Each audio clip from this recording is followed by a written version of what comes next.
Narito na nga ang ating highlights update ngayong hapon sa Akusada. Nang malaman nga dito ni Wilfred ang ginawa dito ni Dennis sa kanyang anak na si Leah, ay tila balisa nga ito at labis ang kanyang takot na baka gawin ni Dennis ang ginawa nito kay Joy. Kaya naman dito na nga pupuntahan ni Wilfred itong si Dennis upang makuha at mabawi muli si Leah at Tristan.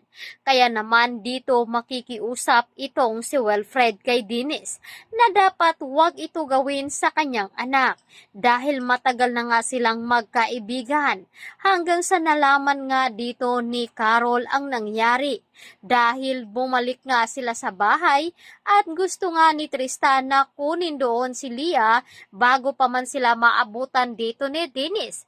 Ngunit sa pagpunta nga doon ni Tristan ay sakto naman na pagdating dito ni Dennis ay hinarangan agad sila.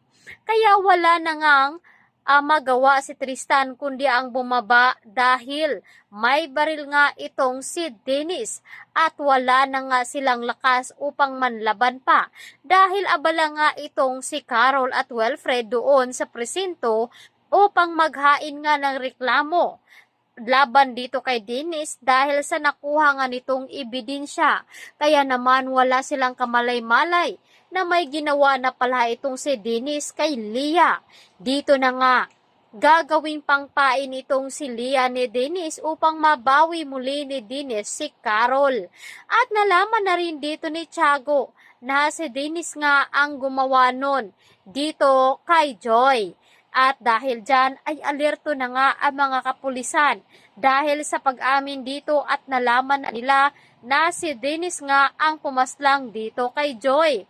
Kaya naman dito na kikilos itong si Ronnie upang hindi magtagumpay itong si Dennis. Kaya makikipagtulungan itong si Ronnie dito kay Carol. Ngunit tila ay nagselos itong si Ronnie dahil muli na namang makikipagbalikan si Wilfred dito kay Carol.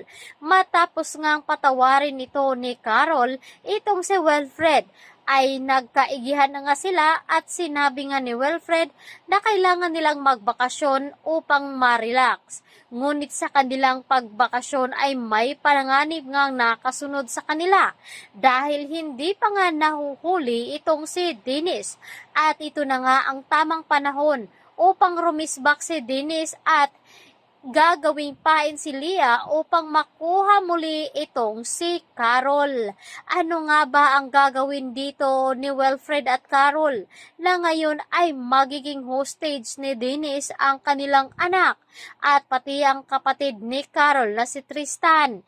Dito na nga ba muling magtutuos ang mga ito kung paano nga gagawin ni Dennis ang kanyang mga plano.